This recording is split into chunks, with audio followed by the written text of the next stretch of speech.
Good afternoon, good evening. Hello, welcome everyone. Welcome to another Bridge Writers, which is an Isaac activity. And our guest today is Antonio Pitaguari. And today's topic is nourishments for writing on consciousness. Before starting, I would like to read Antonio's mini biography. He is a university professor, graduated in administration and nutrition with a postgraduate degree in learning management and active learning methodologies. He was a pioneer of conscientiology in Europe, establishing educational centers in Lisbon in 1994 and London in 1997, editor of the scientific journal Consciência, between 2003 and 2016, editor of book The Doctrine of the Mean 2004, co-author of the book Conscientiological Writing and Stylistics in 2010, and co-organizer of the book Penta, Interdimensional Lucid Assistance. Therefore, I'm sure that we will have a great debate to you, and everyone is very welcome to ask their questions. And here we are, only ears and very eager to listen to you. Thank you. Thank you so much for Isaac. Thank you, Liliana, Regina, Adina. Thank you so much for the invitation. I hope I can share my experiences in conscientiology as a volunteer and as a researcher and as a writer, as someone who is trying to write better saying. And well, I think we can share a screen so I can start with the ideas we have organized for this opportunity. Is it there? Can you see it? Yes? Perfect.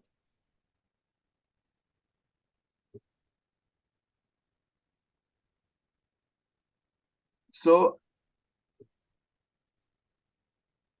I thought of nourishments for writing on consciousness as a title because of my late graduation on nutrition. And that was for me. Sorry, Antonio, for interrupting. Yes. I don't see your presentation. I see a part of the slide, maybe. Okay. Maybe you can check that, please. Yes. Yes, now. Perfect. Thank you. Yeah. Okay. So I was trying to say something about the word nourishments, rather than nutrition. Nourishments is something more permanent and something more important, let's say. So as I started thinking on what I was going to present and to share, I have organized few ideas, the importance of self-knowledge in writing. Maybe I could say self-awareness in writing. We were discussing previously with Liliana the importance of writing on first-hand ideas rather than borrowing or someone else's ideas. So I think this would be something relevant to this presentation. Writing from oneself instead of applying secondhand ideas. Also, ego ideas versus consciousness ideas. How to discern limited theories from multidimensional contents. the principle of disbelief suggestion to overlap authorities and institutions. I mean, being able to grasp your own understanding instead of following or respecting authorities. The pros and cons of how we are affected by the viewpoints that address consciousness. I think we have the time to deepen these ideas during the presentation, and I think this to be very important because the point of view, the scale of observation modulates what you experience, and I think this to be very important, one, to be aware of your own scale of observation, so to be able to understand whatever is happening to you. And also the integration of linear right-wrong reasoning with nonlinear understanding required for parabrain transcendence. I want to say with this that thinking, thoughts, the brain, it's very important. It's a very important tool, but we have to transcend thought. We have to transcend the brain, so to be able to develop our parabrain and to be able to manifest ourselves through our parabrains. The structure of the presentation was divided in these few topics. Personal journey, I wanted to share how did I get to my experiences, how did I get where I am. So personal journey will describe maybe my years as a researcher and volunteer in conscientiology. I have printed a copy of this late article published in the International Journal of Conscientiology, which reflects mostly what I think and the point I am at this moment. Nourishments and way ahead. So after the personal journey, where I am and how can I travel? How can I go through what is reliable versus what is pretense knowledge? Not real knowledge, but something that I think it is, but actually it is not.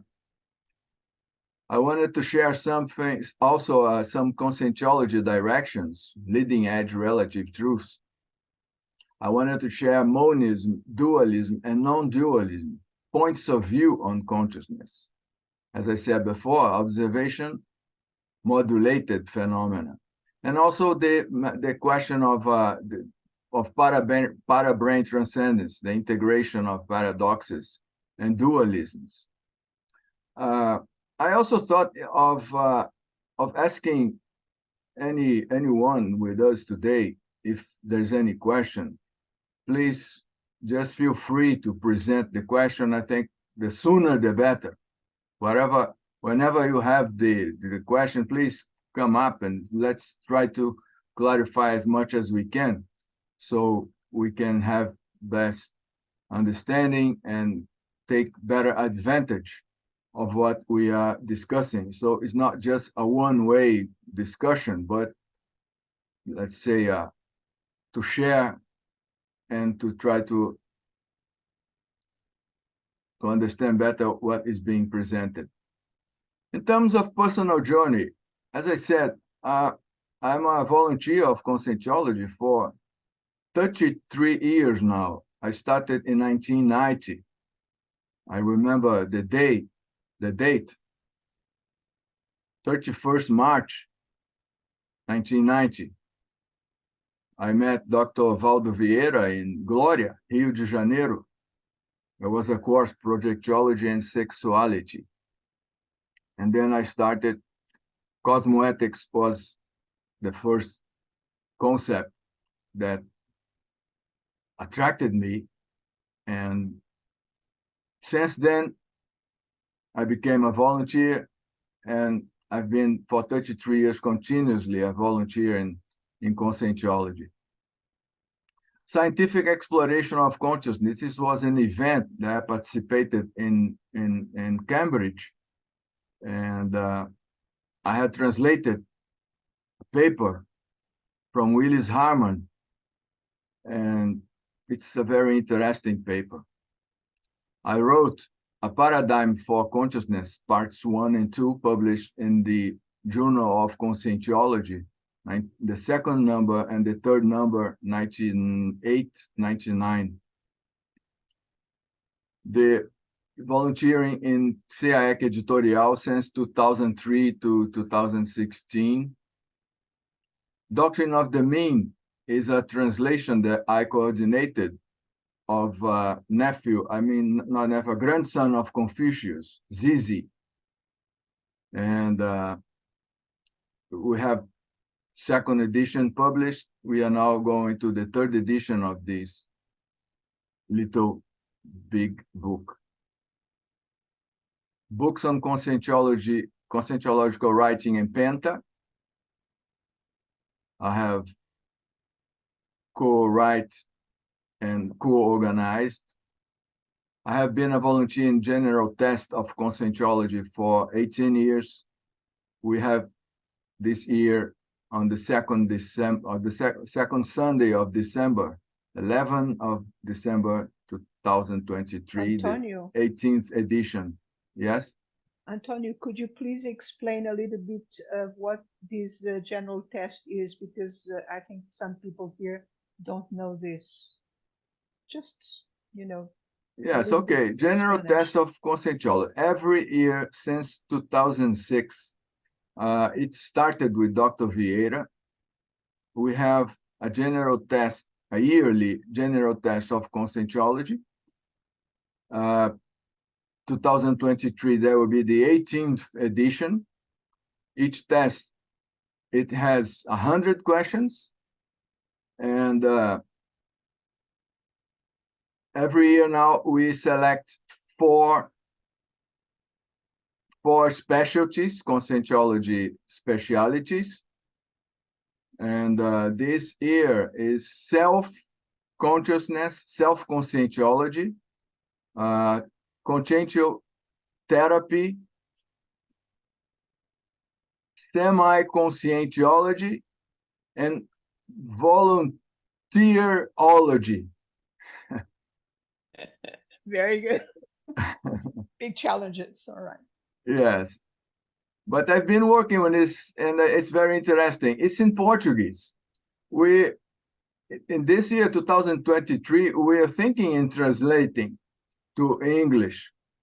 But the problem is most of the contents still in Portuguese. So we are thinking in how we could do or maybe just formulate an alternative one in English that is based on contents that already exist in English, at least to introduce people to this type of work.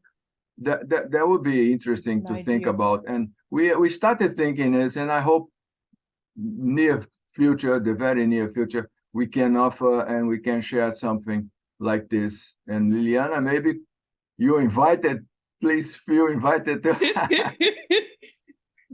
to help us on this task. Every time we have an idea. Yeah. It's dangerous to have ideas in conscientiology. But another opportunity that I had of volunteering is heterocritique of useful book immersion.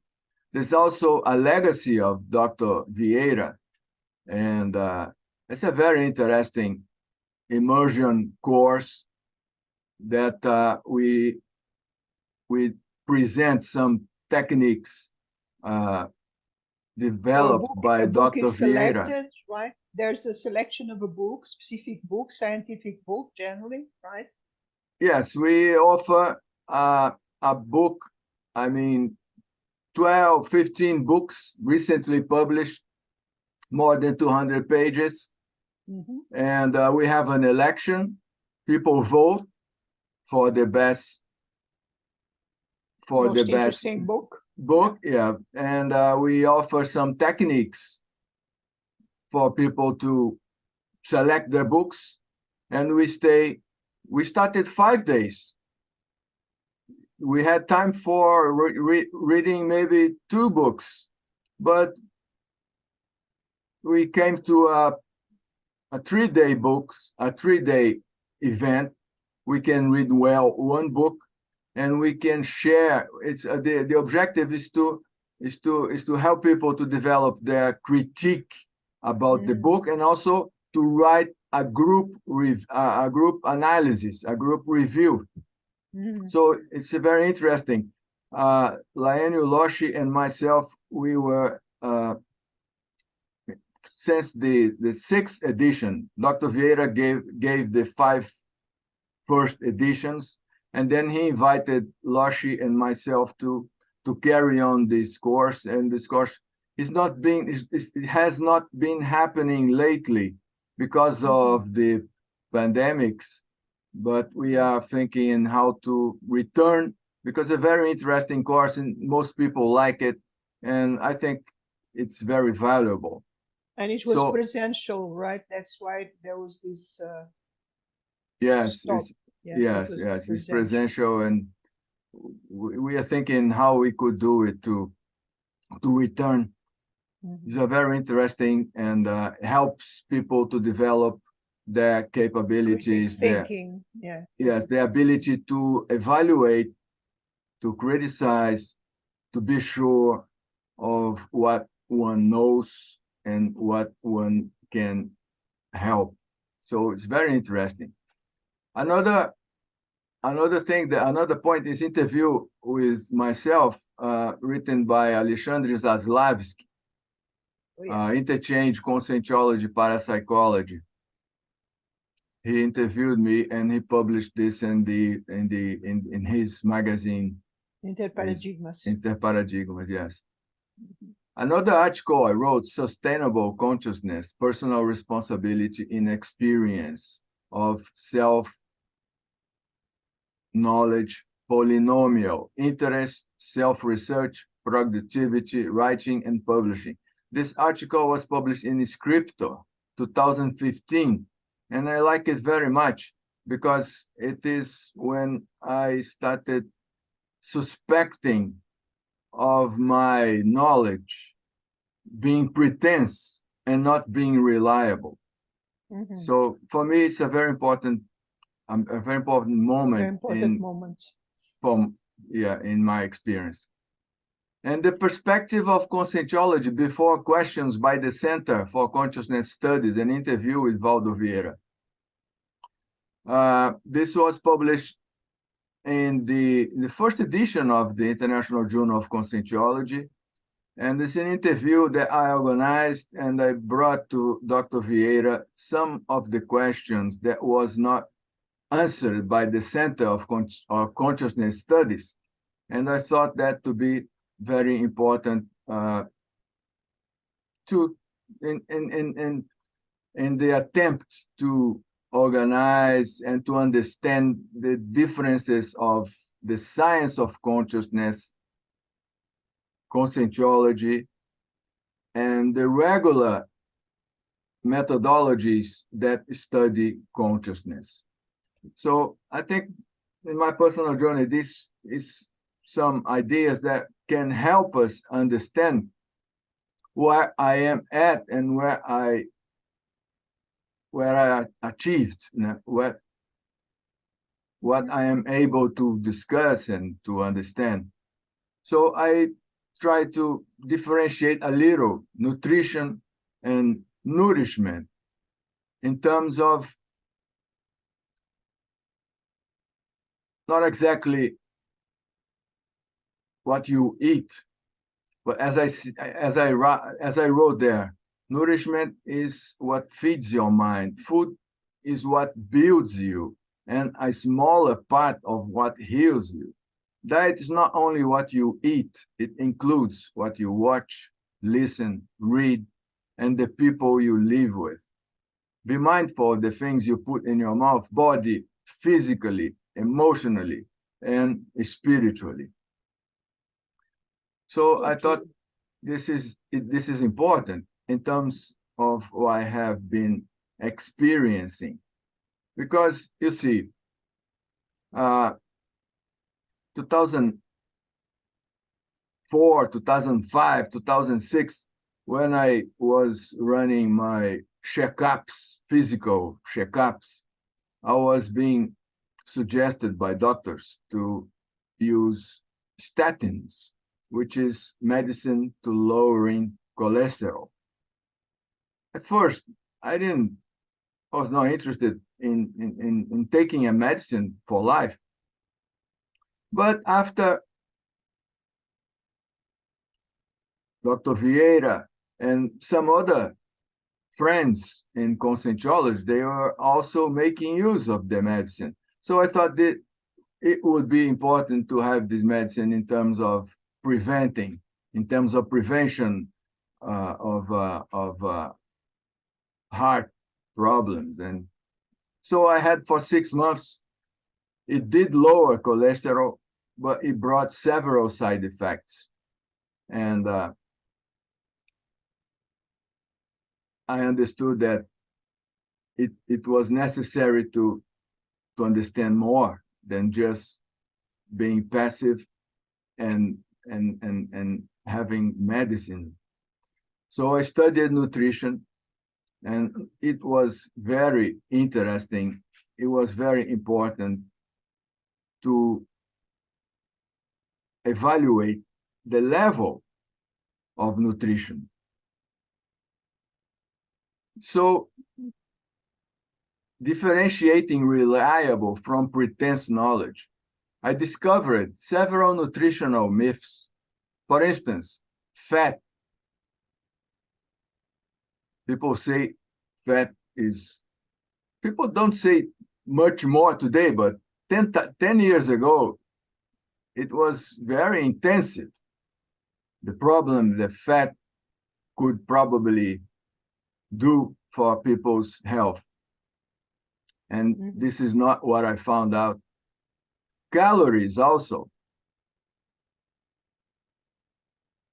Yeah. Diets.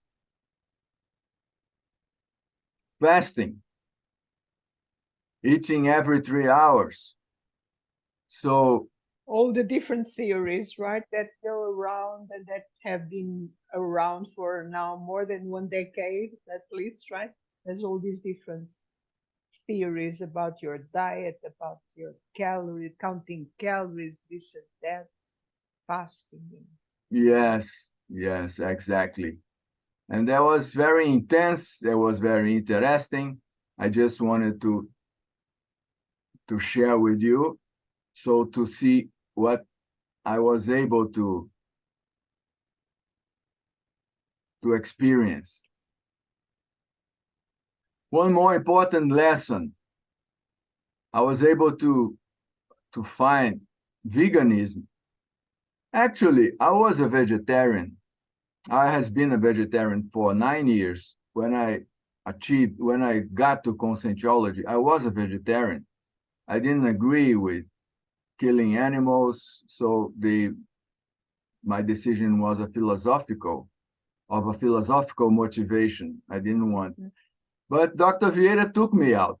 He told that biology does not accept mutilations. So if you are educated, if you are created, if you are raised Yeah, eating, eating meat, he said you should not change because your body is dependent to it. So I agreed. I stopped being vegetarian after this talk with Dr. Vieira. Also, I found carnivore diet. Lots of people that eating just meat and lives very well. So in one hand, we have veganism, vegan people, they live well. Yes, there are lots of people, vegan people that live well. Yes. And others that don't. There's everything like in every type of diet. Some do well with that and some don't, right? Yes, and there are some people that lives very well on just meat. I think there are more people that lives well on meat than people who lives well on veganism. But it doesn't make any difference. It's up to the person to follow and to understand its own body. And thirdly, there is also a very, very polemic group, which are the breatharians, breatharianism, people that don't need to eat, don't need to eat. There are lots of people around. When I talk about breatharianism, there are lots of people that simply do not believe, do not accept, and simply do not accept the idea that someone does not need to eat. But if you go through it, if you really study this, you see that there are a lot of people that don't eat. I have translated a very interesting book. Anyone who is interested, I can send, from this Hanka, Stanislav Hanka. He's an American. He has written about his own experience. At the time, he was not eating for 4 years. And he's written a very interesting book and about the history of. There's also a documentary, Living from Light. I wonder if anyone have seen. Very interesting. I've heard about it, but I've never. Yeah, the history of it. There's lots of people from the memorial time, and it's interesting for us to understand that this is possible, and so we understand better what food is. And during my studies, I found Paracelsus, and this quote from him is very interesting, and I strongly suggest people to understand who Paracelsus was.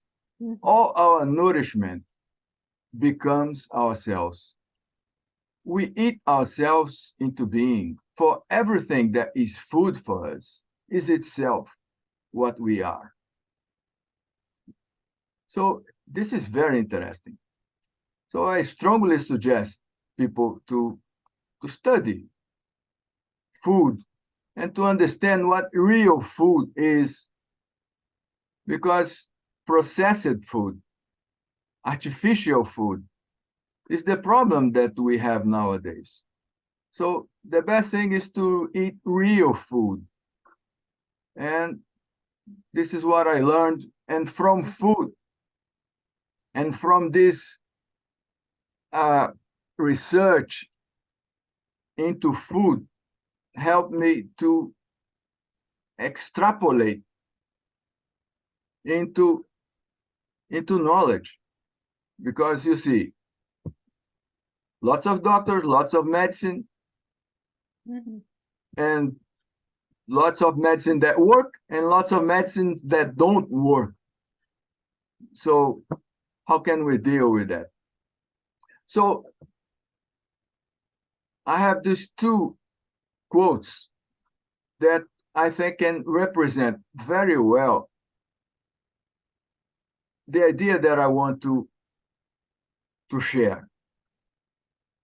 The first one from Max Born. He's a physicist, Nobel Prize, and he's written, "The belief that there is only one truth and that oneself is in possession of it seems to me the deepest root of all evil in the world."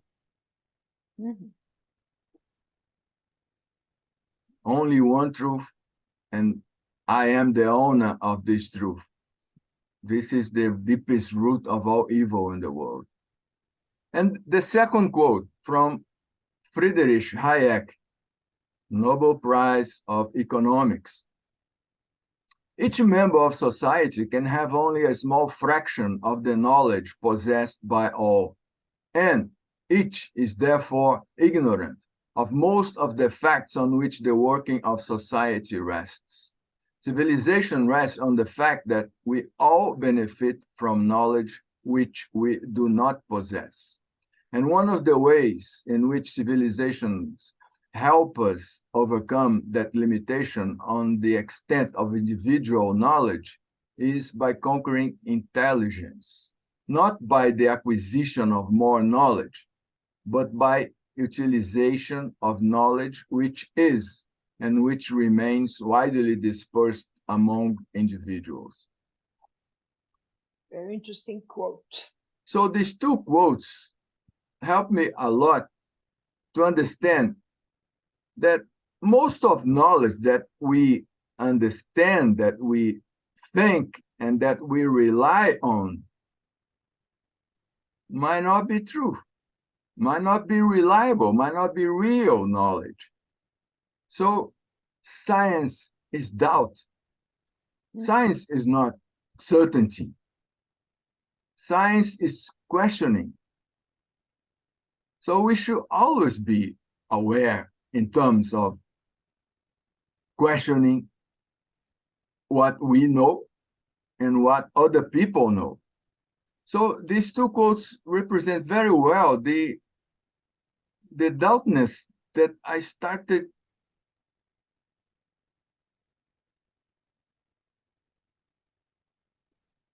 having inside of me.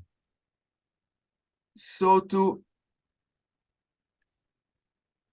understand better what happens and how things work. So in terms of moving on, these two quotes also help me in this same way. Why arrogance is dangerously contagious. How the end of history illusion shapes our life choices. The first one is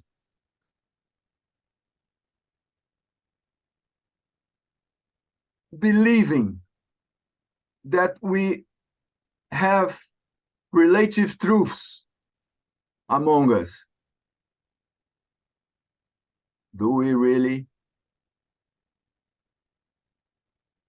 And another thing, the second one, how the end of history illusion. The author there, he's proposing that we understand very well that 20, 30 years ago, we changed a lot to be what we are now. But we are not normally predisposed to think that in 5, 10 years from now, we will be very different than we are now. We think that we will be in 10, 20 years from now, we think we are going to be the very same we are today. And we are going to change. We are going to change. So arrogance is contagious. Thinking that we know everything. We have the best knowledge, the best paradigm. Well, I would think again. So, conscientiology directions. I have selected a few of the directions that I think to be very interesting. And I have selected two quotes from Dr. Vieira to start this conscientiology direction. First one, most critical question for a social being will always be, where, how, and for how long have I been an original lucid being or a mere unconscious photocopy? And the second one, in conscientiology, the evolutionary experience of the principle of disbelief based on the cosmoetical experiences of the intraphysical consciousness of the intermissivist man or woman in itself overlaps with conscientiocentric institutions, the Council of Epicons, and all other organizations. So we should not let others think for us. We have to really understand and really at least try to understand what we know and try to be sure of what is that we know. So among the many conscientiology directions, I have organized here, I think there are 8 or 9, 8, Eight. and they are on alphabetical order. The first one about convivence, admiration, disagreement. You like very much, you agree with lots of things, but also you disagree. Mhm. A temporal pluri-awareness. This is from Projectology, the book Projectology. Reducing the influence of time. Dr. Vieira writes that when we have, for instance, cosmic consciousness, cosmo consciousness experience, we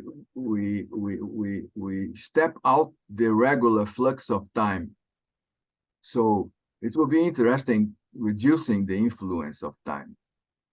Because when we are on a regular, continuous flux, it's very hard to amplify and to step out of our thinking process. So I think this to be very important. Cosmoethical critical consciousness, in terms of hollow maturity. This is the essence of the immersion course that I spoke before, in terms of heterocrítica cosmoética, heterocritique cosmoethic. Another thing interesting we should all think about, which is differentiating heteropsychic versus self-psychic stimuli. What is created, then what is real? What is happening, then how I interpret what is happening. Will that have to do with your mapping out your parapsychism, your parapsychic signals and stuff like that? So Yes, that you can tell definitely. things apart, yeah? Yes, definitely. Because is it something you are creating? Is your interpretation, or is something that is really happening? Mhm. Another thing, the main objective of conscientiology and projectology, which is self-awareness, multidimensional self-awareness, to be aware of oneself independently of where one is. Self-awareness. The principle of disbelief, which we just spoke before, not believing. Realizing and overcoming self-conflictiveness. Mhm. And transcending ego. Transcending ego. I wrote recently a verbete for the encyclopedia, was cosmoethic egocide, killing the ego. So it's something that interests me quite a bit.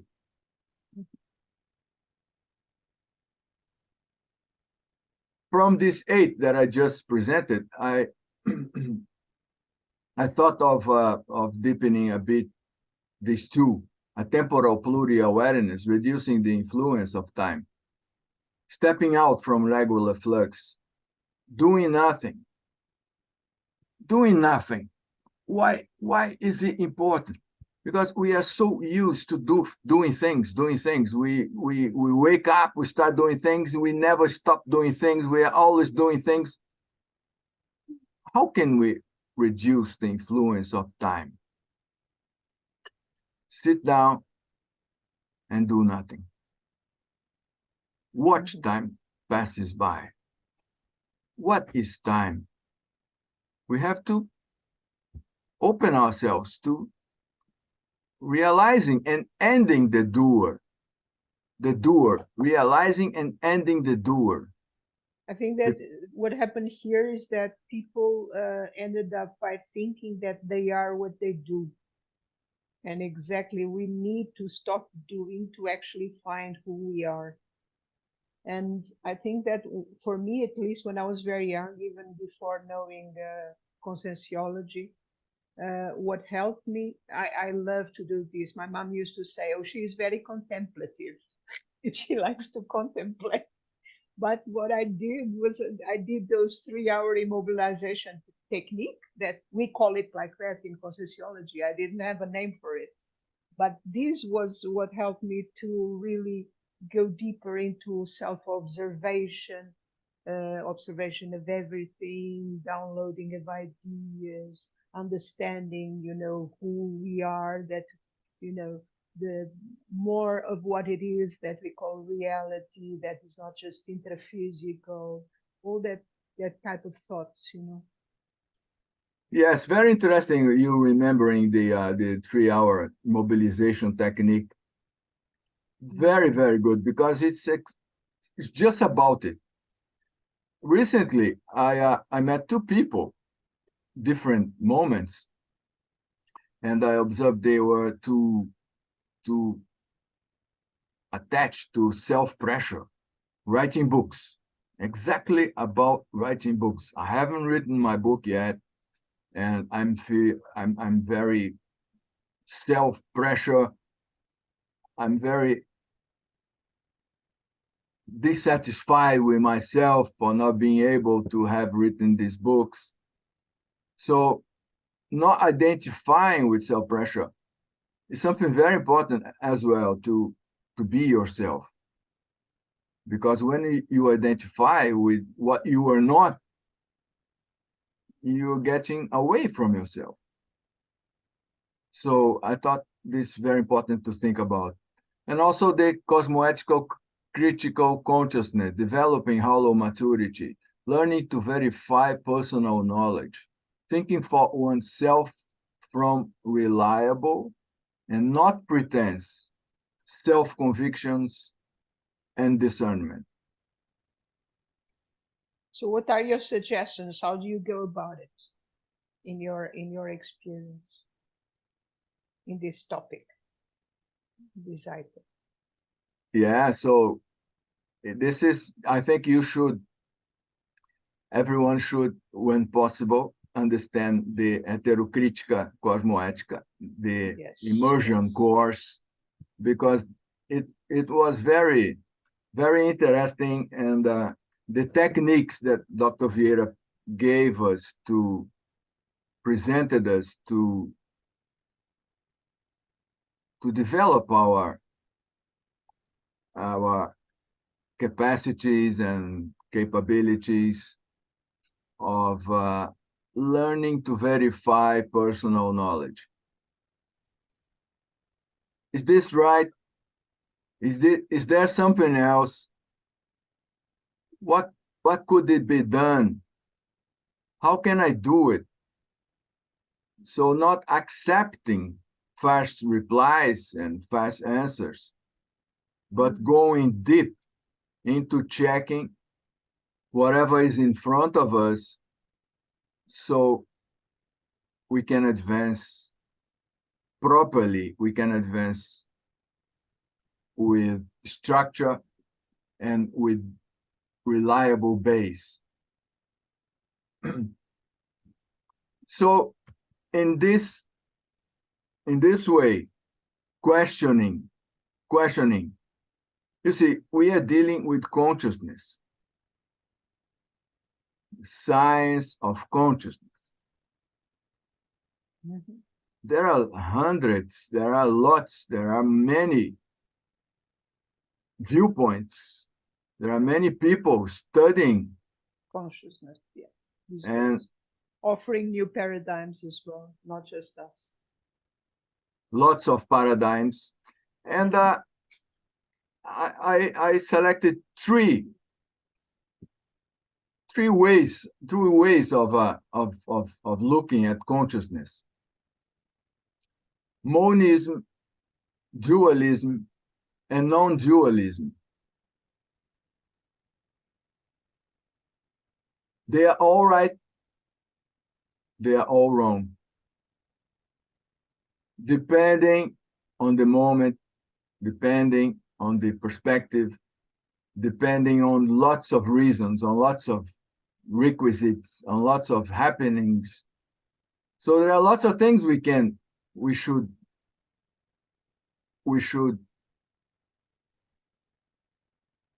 try to understand. I remember this book, Consilience, The Unity of Knowledge, Edward O. Wilson, when it's 20, 30 years ago, when he proposed the unity of knowledge, trying to get together and to integrate different perspectives. You see, we are consciousness. When we have a cosmic consciousness experience, we transcend time. We are not in past, in future. It's a permanent present. Mhm. Another thing, it's not an individual point of view. It can be an individual point of view, but it includes, it transcends the ego, it transcends the living being, the body, the mind. It goes much beyond. So it's much more than what we can think of, what we can understand, what we can say about that. I think the best experience about this is when you manage, if you are lucky enough, I don't know, to have a cosmo consciousness experience, because you realize all this, and it's like, this is a bit, for me, it's like a bit of a process, like from monism to dualism, from dualism to non-dualism is a bit of a process. And when you have an experience of cosmo consciousness, you realize that's everything together, kind of. It's difficult to explain. Yes, but you said something interesting. Everything together. Yeah, everything together. Integration. Mm-hmm. You integrate what you usually I integrate and I am integrated simultaneously. Yes, very interesting. So I think people should pay attention and should consider, because once you have a dualistic perspective, conscientiology is dualism, Still a consciousness bit, and energy, consciousness and energy. It's but I think it's for didactic progressive. purposes, right? My idea is that we are doing it for a didactic process so that we can study one thing and the other to understand them better before we actually realize that's all the same thing, kind of. It's very useful, very useful. It's very interesting, but at the same time, it's a limitation, because you see, dualism is a progressive path. We are today pre Serenissimus, and someday in the future will be Serenissimus. Non-dualism, and also monism. The path is not a progressive one any longer. It is a direct path. So we live in a world of Maya. Dr. Vieira used to say this, Maya, illusion. Mm-hmm. What is more important for someone who lives in Maya than to awake from Maya, than to awake from illusion?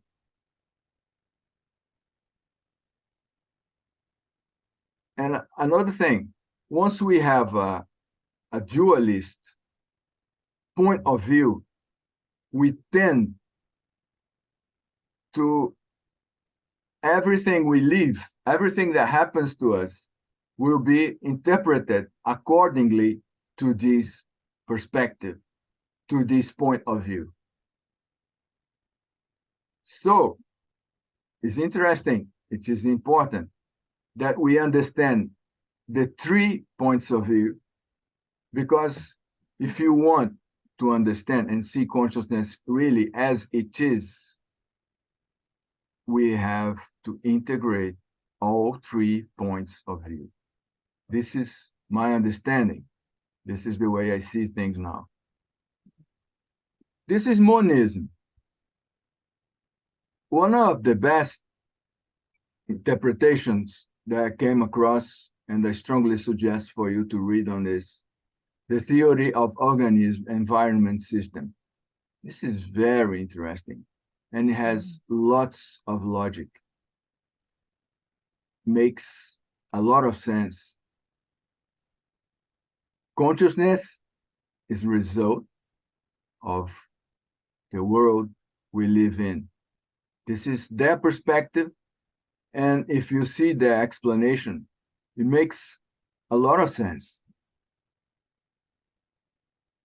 Here, I have put together some of the ideas of non-dualism. One of the first books I read was this Non-Duality in Buddhism and Beyond from David R. Loy. Then I came across with most of these in this slide. Rupert Spira, the one left, up left. The Direct Path, Greg Good. Adyashanti. I wonder if anyone have came across and knows him. Angelo Di Lulio is the one in the left bottom. Simply Always Awake is his site, channel in YouTube, and also a site. The book I Am That from Nisargadatta. The Advaita Vedanta from the Upanishads, from Shankara, and then Ramana Maharshi. Map of Consciousness from David Hawkins. Very, very interesting. Everyone should know his map of consciousness. It helps a lot us to understand the evolution of consciousness. Some comparative theories of non-duality. And also Taoism, Lao Tzu, Chuang Tzu. Very deep and very interesting.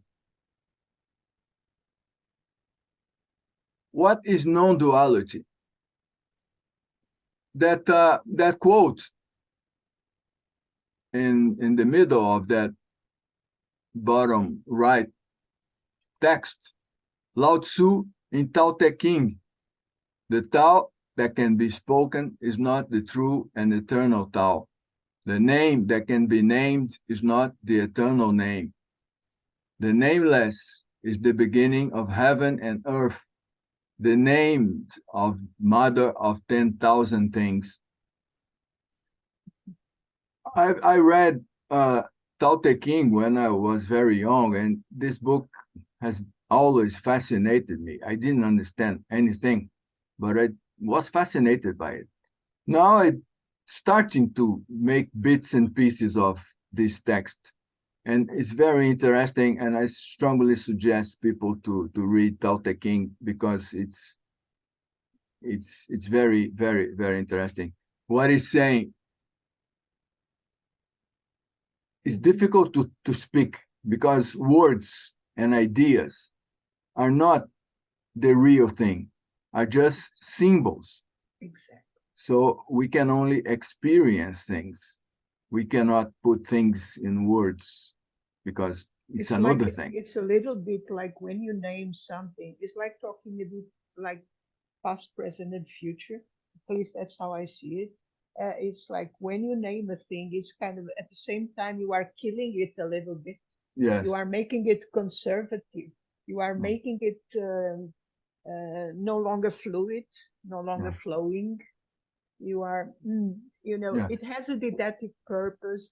It can help other people maybe to understand better, because if people are into the same group of symbols that you create, then Yeah. it helps on the Symbols. conversation. Yeah. One thing But is the it's not the moon. thing. It's not the Another thing thing. is the finger pointing to the moon. The finger pointing to the moon is one Yeah. thing. The moon is another thing. Mhm. So this is the idea of having these different paradigms, these different points of view integrated together, so we can make bits of pieces of what consciousness is starting from the inside, starting from who we are. So this integration of the different points of view, then I would call it a parabrain transcendence.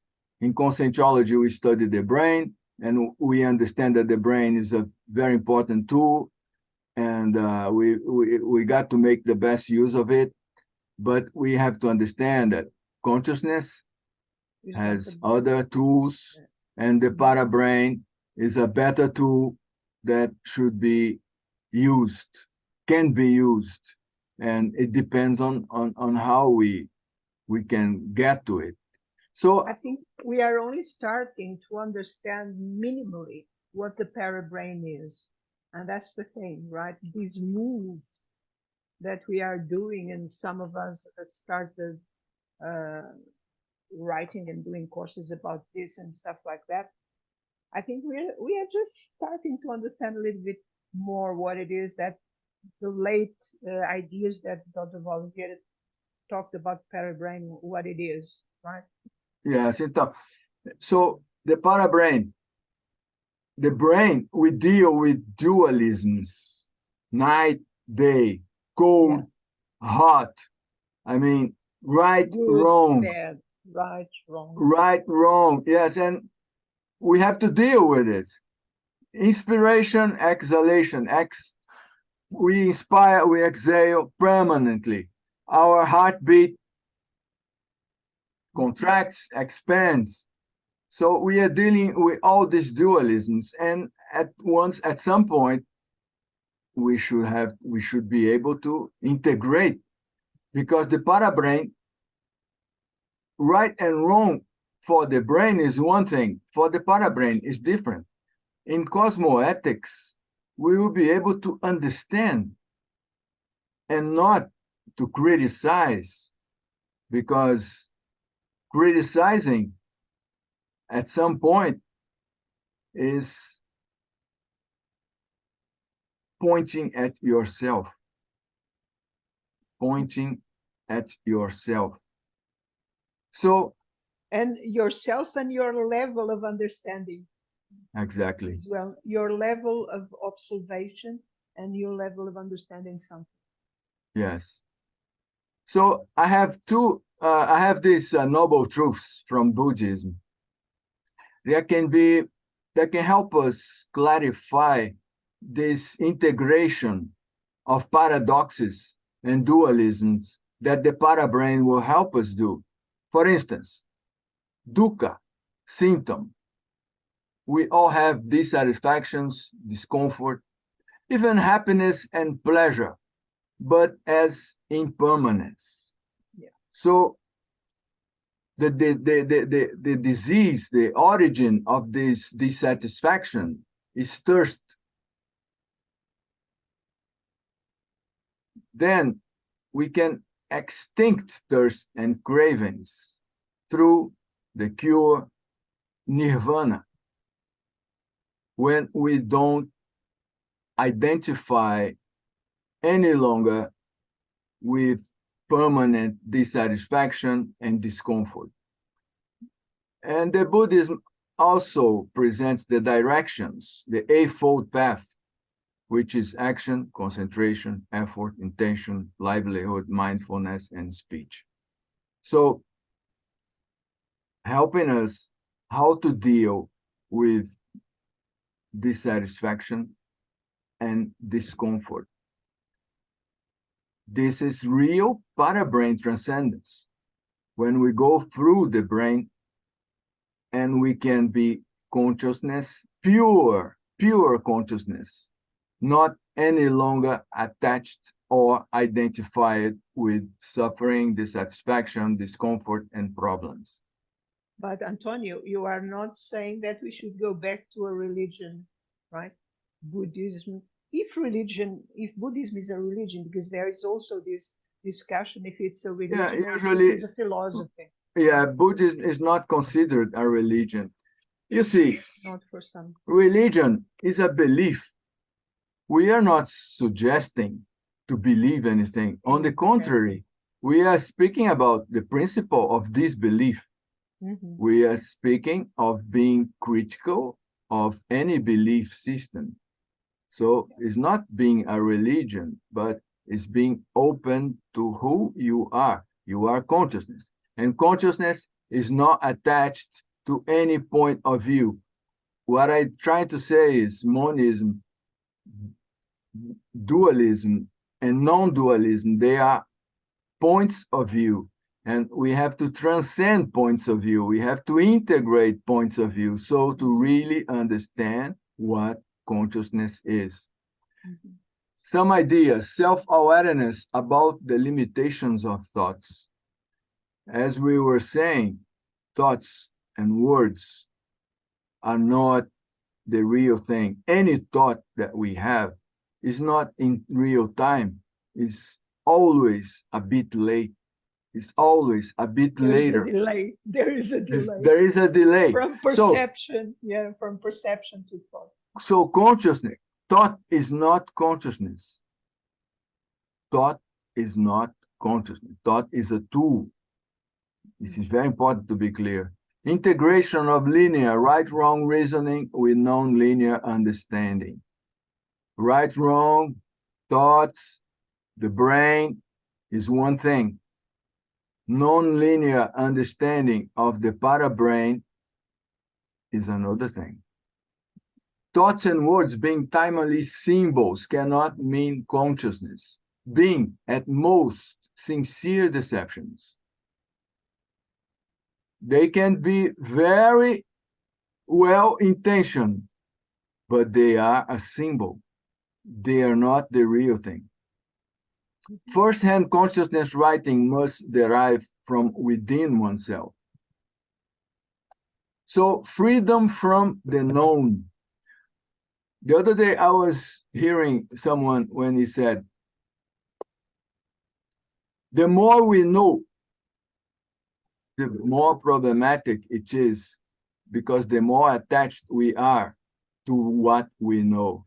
Yeah. So we have to study, we have to understand, but not being attached, because we can get into a trap, a real trap of many, many, many ideas and theories, which in the end do not really represent what consciousness really is. And I So, love this phrase that you have there from Einstein. I think it's really great. Because, Einstein. yeah. Yeah, that's a good example of what we were talking about. I think 99 times and find nothing. I stop thinking, swim in silence, and And the truth truth comes. comes to me. Yeah. Truth can only exist from within. A borrowed truth is a lie. Meeting people who know a lot can be overwhelming. In this case, there can be nothing inside, no experience. So you are attached to some kind of knowledge, to some kind of theory, but in essence, you don't have the experience that can. I mean, here I think it depends a little bit because depending on which people we're talking about, because like for instance, some people can exactly trigger in you this wanting to go deeper and to understand deeper and to investigate, like what Vieira did. It was one of the things that I thought it was great about him because it was a very good catalyst he knew how to provoke catalysm in a person, and put us to think and to Yeah, great. But investigate. anyway, you have to do it for yourself. No one course. can evolve from one for anyone else. Exactly. You have to evolve for yourself. And the more you deal with people who knows a lot, this can be useful, but at the same time, it can be a problem because it, let's say, it it does not stimulate people to go from themselves. It depends on the person that you are as well. If you are already prone to stick just with what you hear and be a believer, that is the problem. But if you are open to exactly to the experimentation and wanting to experiment with everything and experience on your own, you are already a different type of person, so to speak. You are in a different moment of your evolution, maybe. I don't know. And also to end out this presentation, then I think I have two or three ideas. This is from Mikhail Naimi. Avoid talking too much. I think the second half is good. How difficult it is to say the word that really needs to be said. In every 1,000 words that are written, sometimes there is only one, just one that really needs to be written. The rest are just wasted ink and paper and minutes given feet of lead instead of wings of light. How difficult it is to write the word that really should be written. The other one now is from Rainer Maria Rilke, Letters to a Young Poet. You ask whether your written words are good. You compare them with others and worry when certain editors turn your efforts down. Give up all that. You are looking to the outside. Nobody can advise you and help you. There is only one way. Go into yourself. Examine the reason that bids you to write. Check whether it reaches its root into the deepest region of your heart. Admit to yourself whether you would die if it should be denied you to write. And if, from this turn inwards, from this submersion into your own world, there come verses, then you will find the answer to the question of whether you have to write. Follow your development quietly and seriously. You cannot disrupt it more than by looking outwards and expecting answers from without to questions that only your innermost instinct in your quietest moments will perhaps be able to answer. This impressed me a lot because it's the idea that we started.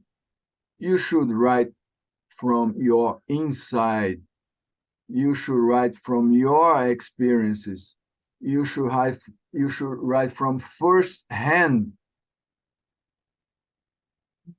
propositions. I also thought of these three other points: trinomial, separation, silence, retreat. Get off the problem, silence, and retreat.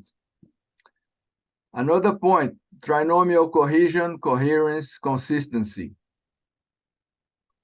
Being an editor in conscientiology, we see that this trinomial would help a lot. The understanding of this trinomial will help a lot our writers understand what is cohesion, the sequence of ideas, what is coherence, the consistency of the idea. So this trinomial is very interesting. And finally, the self-knowledge polynomial: interest, self-research, productivity, writing, and publishing. And so, ending this presentation, I would like to leave this invitation. I'd like to thank you so much for the invitation, and like to invite back what is self-awareness? What is self-awareness? What is really consciousness? So I'd like to invite interested to join so we could work and develop an invisible college of self-conscientiology. There's the email, and if any interested person, it will be great so we can create and study these matters in this invisible college. So this is it. Thank you so much for the invitation. We are together. I hope it's useful for someone. Thank you. Thank you so much, Antonio. If we can get out of the presentation, it would be interesting. Maybe, I don't know how much time we have. Questions? Around about 15 minutes. Okay, question. I would for once like to have an idea what does, you guys have, what is for you, already starting the debate, what is for you self-awareness? Maybe, I don't know.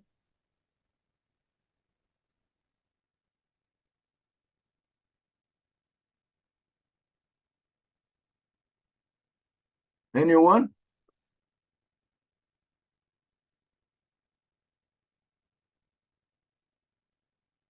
No, I just want to make a comment, not on this question, but in one of these trinomial you presented at the end, this separation, silence, and retreat, because I think it has a lot to do with writing and with other things. I thought about when we have, for example, when we undergo a recycling process. Normally, we have to position ourselves so you better to separate a bit from the context, from the groups. Then you have this silence, which I understand as a self-reflection about the context, and then you are able to retreat. And in this process, I think writing might be a very good way to, to become more develop aware, all this process and to really get a benefit out of this process, to conclude, let's say, interexistential process, because you help yourself to understand things you have to deal with, and you understand others. So I don't know if you want to comment, but I think this trinomial is a really important key for many processes we have regarding evolution in general, and specifically about writing. Because the writing helps us to clarify our own thoughts. I think that I'm finding that if you don't write, sometimes you don't have, the ideas are not so clear. It's like you're going into excavation, like an archaeology process. As you go on writing, you find out things that you didn't know were there, kind of, sometimes. Yes, very interesting, Ligia. Yeah, I think you got it right. I took this trinomial from Dr. Vieira, from DAC, from the Dictionary of Arguments in Conscientiology, and the verbiage was manuscritologia. And I also felt very well, and this trinomial helps a lot. Separate, silence, and retreat. Very interesting to help us, not only writing, but as you said, many things in our lives, to stop, to be silenced, not to let preconceived ideas to interact, to influence, and then to retreat, the new evaluation you can make from this stopping and separating. So very interesting. Thank you for your comment. Very appropriate. Thank you. Yeah, and this line, this stopping or ending the doer, right, caught my attention, because I think this is something that we or let me talk about myself. Maybe that's a tendency, right? To do a lot of things, right? And also what you commented was interesting, that a lot of people stress themselves out. I did not write about this or that. I didn't write a book yet. Well, this is not my case, that I'm stressing myself too much with this, but I think this stopping the doer is an important thing in relation to what Ligia was commenting on as well, right? Only if you can stop the doer and really come to yourself and really reflect and take yourself this time, then you can develop this self-awareness. Otherwise, you're in this kind of roboterization mode, right? And I think that's a problem a little bit maybe of our times, right? And a tendency that you maybe are in danger to be like swept away by that, right? Of I need to do this and that, and yeah, sometimes for me it's a challenge to really stop that. And so I thank you so much for this reminder, right? So that this really is important and helpful. And I also talk a lot about this with a friend. You know, she always tries to remind me of the same point. And yeah, I think this is something that I need to not to work on. This is the doer, right? Yes, it's exactly the opposite. It's not working on it. It's the undoing, right? That reminds me when I was in one of these flare-ups of my RSI that I have in both arms because of doing too much, and I had to go to the physiotherapist and psychotherapist, right? And I was saying, okay, so I'm doing this and this and this, and I had a huge list. I'm doing this and this and this and this. So what is it that I'm forgetting to do? What is it that I need to do as well? They say, no, it's about what you have to stop doing. In your case, you have what you need to undo. Ah, we forget. We forget the undoing is very productive. Yes. And I remember before knowing Conscienciology, most of my time I was just, thinking or perceiving things or observing things without judgment, without, just examining the process of being, observing my reactions to things. Why is it that I'm reacting like that? Why is that? Why is that? All the whys, right? And that was very rich moment in my life, I guess. Very important bit.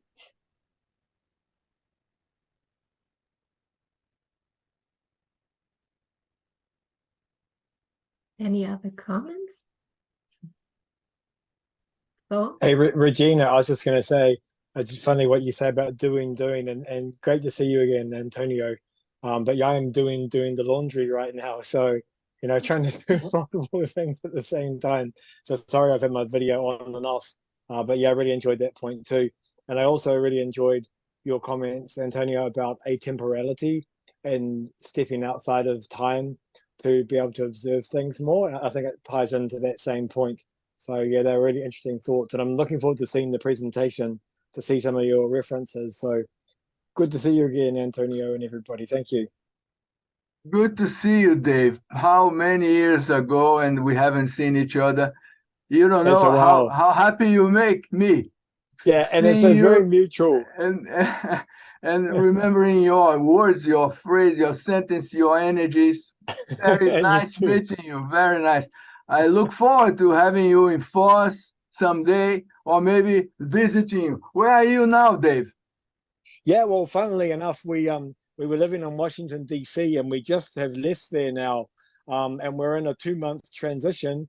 We're going to move back to New Zealand. So right now, I'm in Montauk, actually. So having a very Montauk. nice time in Montauk. Yeah.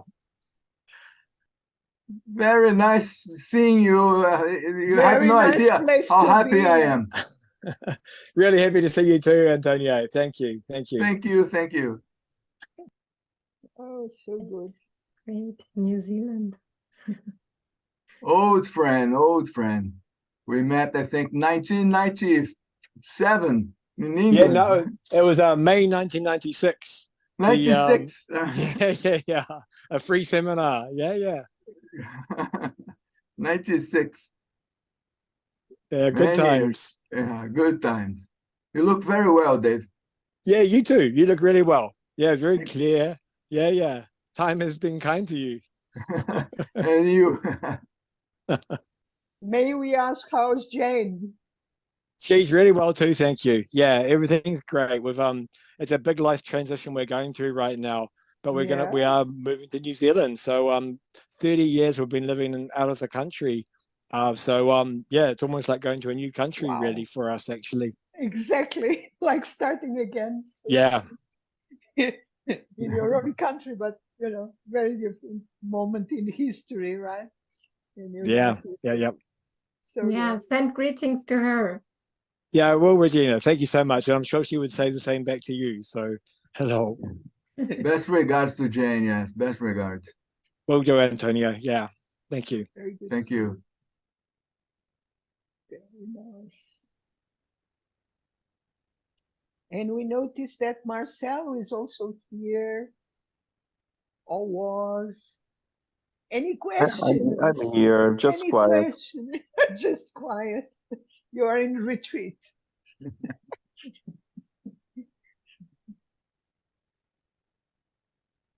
So Yeah, I will use the opportunity to make another question. please. When you talked about what we eat is not the most important, I correlated this with our toxins.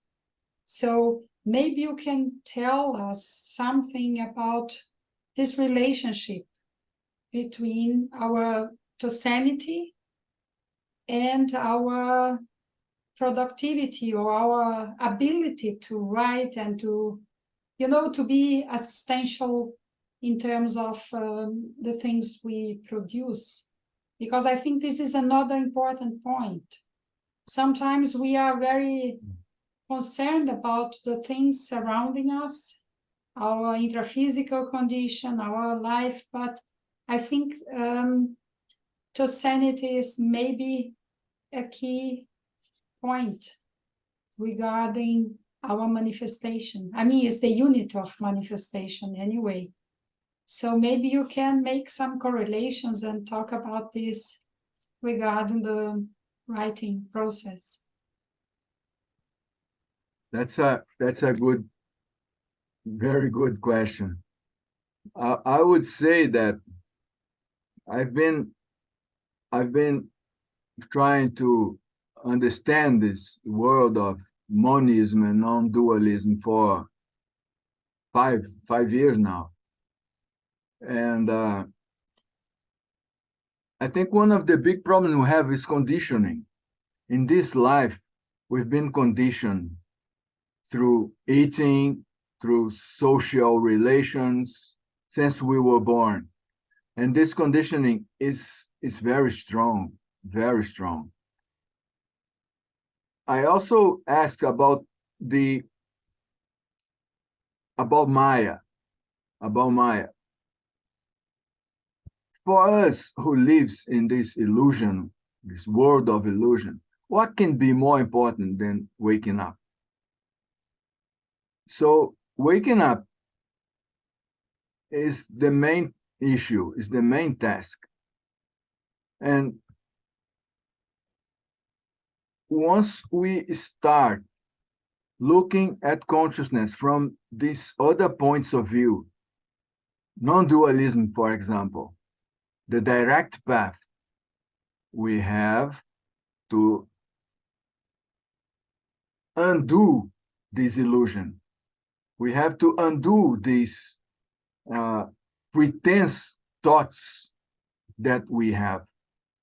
We have to undo these clouds that interfere and stop us watching the sun, which is beyond the clouds. It is there all the time. So we have to be ready to undo things. So this question Regina brought about the undoing, the stopping the doer, I think this is because things change radically when we start seeing things as they are. So I am still very much conditioned. I haven't yet been able to see things as they are. So I could not tell you anything because I'm trying to be open to understand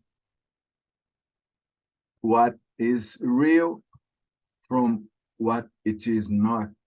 But what I can say to you is once we start deepening in these understandings, the most trivial things they turn upside down, they they move, they turn completely different.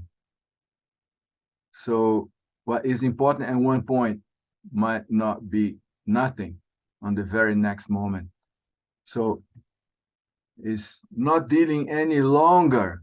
I think our concept of totality should be reviewed because the importance of our essence, of our hearts, are not well described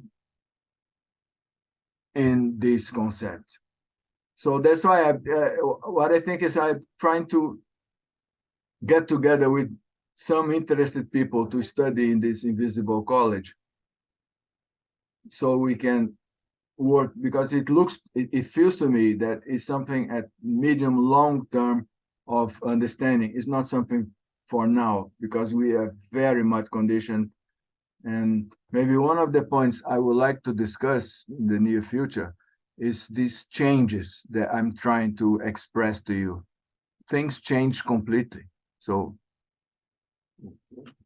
But some of the difficult to. things you are saying, I think that they have already been in philosophy. And I study philosophy. It has been around for centuries, right?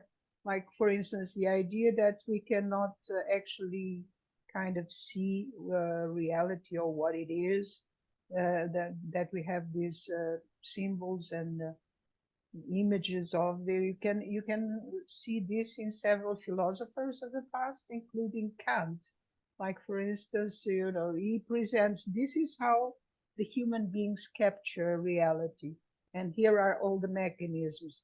And then even having this, it doesn't mean that you have captured reality, because your mechanisms, they work like a filter at the same time. You are a filter of you will never be able to kind of capture maybe reality, because we are all filters, each one of us. So that is how I perceive this, and the other one perceives in a different way, and the other one in a different way, and so on and so forth. It's a possibility.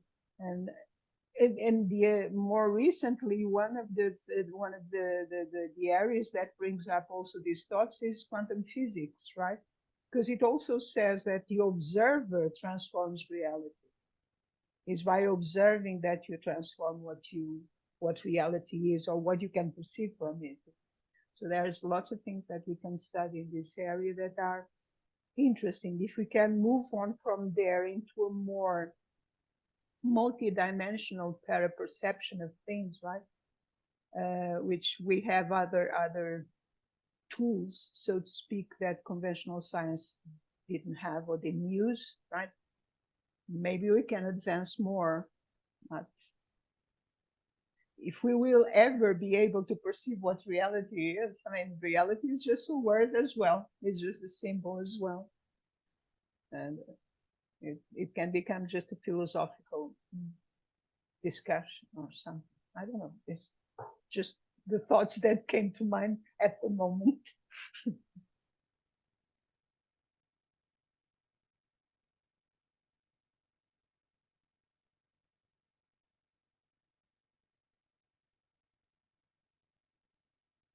Well, people, I fear that our time is almost up. It is up. So I would like to give some final words to you, Antonio. Well, thank you so much again for the invitation. It's been a very nice and pleasant experience to see all these friends and be together and to be discussing these ideas that for me is something very important that I'm going through. And I really look forward to hearing from you. And if there's any interested people in joining and developing this invisible college of self-conscientiology, it would be great. I really wish all the best to all of us. And I really hope that reality can grasp and can be open to all of us now and ever. Now and from now on. Thank you so much. I just wanted to remind everyone that we will still have the Bridge Writers this year, right? But it will be in November, on the 26th of November. That will be our last Bridge Writers of 2023, and we will have as a guest Alexander Zaslavsky. Okay. Okay. Yeah. Very Great. good. Thank you all, guys. Thank Great you. to have you Thank with us. you. Thank you very much. Bye. Thank you. Thank you. Bye. Bye. It's great. Bye. Thank you. Bye-bye.